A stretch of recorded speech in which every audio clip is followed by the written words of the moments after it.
अस्सलाम वालेकुम। Real life story of prophet Adam अलसलाम। सूरह बकरा में अल्लाह ने आदम अलसलाम का जिक्र किया है। जब अल्लाह ने इंसान की मखलूक को पैदा करने का इरादा किया तो अल्लाह ने फरिश्तों से फरमाया, मैं ज़मीन में अपना एक खलीफा बनाने वाला हूँ। फरिश्तों को लगा कि शायद उनकी इबादत में कोई कमी रह गई है, इसलिए अल्लाह ने नई मखलूक बनाने का इरादा किया है। फरिश्तों ने जिनों जैसी दूसरी मखलूक भी देखी थी जो ज्यादा अक्ल नहीं रखते थे और खूरेजी करते थे। फरिश्तों ने अल्लाह से कहा, ए अल्लाह, हम तेरी तस्बीह, हमद और पाकी बयान करते हैं। क्या तू ऐसी मखलूक पैदा करेगा जो जमीन में फसाद करेगी और खून खराबा करेगी? इसके जवाब में अल्लाह ने फरमाया, जो मैं जानता हूं वह तुम नहीं जानते। फरिश्तों ने आपस में कहा कि अल्लाह ताला जो भी मखलूक पैदा करे वह हमसे ज्यादा इल्म नहीं रख सकती। फिर अल्लाह ने आदम अलसलाम को इल्म से नवाजा और उन्हें कुछ चीजों के नाम सिखा दिए। फिर अल्लाह ने आदम अलसलाम को फरिश्तों के सामने पेश किया और फरिश्तों से फरमाया कि तुम बताओ इन चीजों के नाम, अगर तुम सच्चे हो। फरिश्तों ने कहा कि हम उतना ही इल्म जानते हैं जितना तूने हमें सिखाया है, उसके सिवा हमें कुछ नहीं मालूम। फिर अल्लाह ताला ने फरमाया, ए आदम, तुम बता दो इनको चीजों के नाम।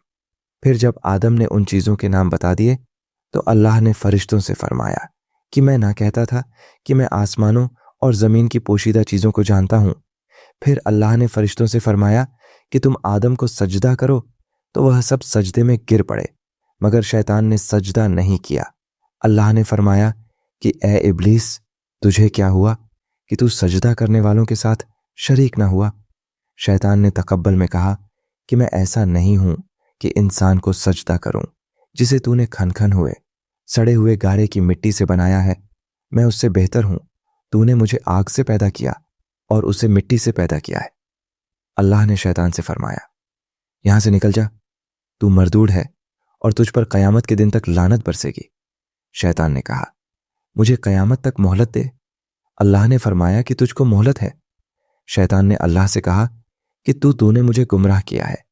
मैं कसम खाता हूं कि मैं इंसान की सीधी राह पर बैठूंगा, फिर मैं उन पर हमला करूंगा, उनके आगे से भी, पीछे से भी, दाएं से भी और बाएं से भी, और उनमें से अक्सर को तू शुक्रगुजार नहीं पाएगा।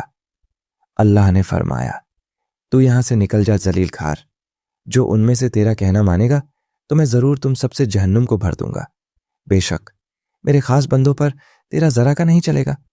जन्नत की सारी नेमतों के बावजूद आदम अलसलाम जन्नत में अकेला महसूस करते थे। फिर अल्लाह ने हवा अलसलाम को बनाया ताकि आदम अलसलाम उनसे सुकून पा सके।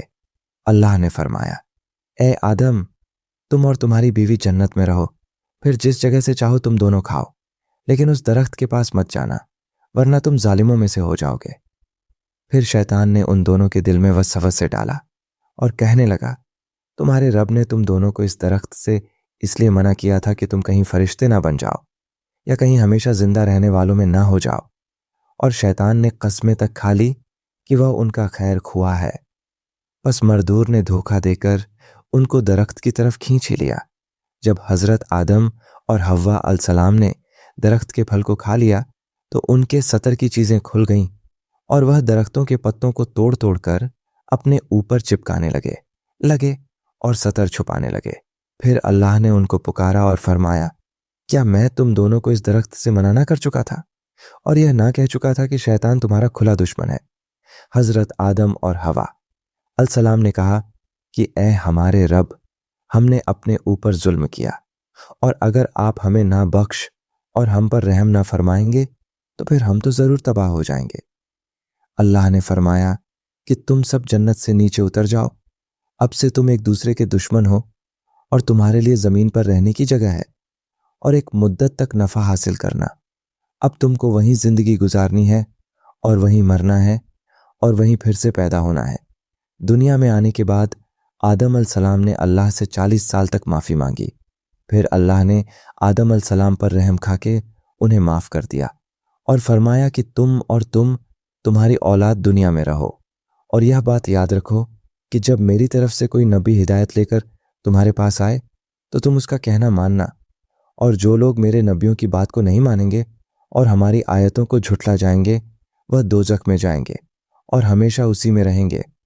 फिर हजरत आदम और हव्वा अलसलाम दुनिया में रहने लगे। उन्हीं से इंसानों की नस्ल शुरू हुई। आदम अलसलाम तकरीबन 900 साल जिंदा रहकर वफात पा गए। कुरान के इस वाक़े से हमें यह हिदायत मिलती है कि जब शैतान ने गलती की तो उसने माफ़ी मांगने की बजाय तकब्बल किया और अल्लाह को ही अपनी गुमराही का इल्ज़ाम दिया। पर जब आदम अलसलाम से गलती हुई तो उन्होंने अपनी गलती मानी और फौरन तौबा करी और तब तक माफ़ी मांगते रहे जब तक अल्लाह को राज़ी ना कर लिया। आदम अलसलाम की सुन्नत यह है कि जब इंसान से गलती हो जाए तो वह अल्लाह से अपने गुनाहों की माफ़ी मांगे और अपने रब को मना ले। बेशक अल्लाह बहुत माफ़ करने वाला बड़ा मेहरबान है। तो यह था आदम अलसलाम का बेहतरीन वाक़या। आप नेक्स्ट कौन से प्रॉफिट की स्टोरी सुनना चाहते हैं? प्लीज़ कमेंट करके बताइए। अगर आपको प्रॉफिट सीरीज़ में इंटरेस्ट है तो प्लीज़ मेरे चैनल को सब्सक्राइब कर लीजिए।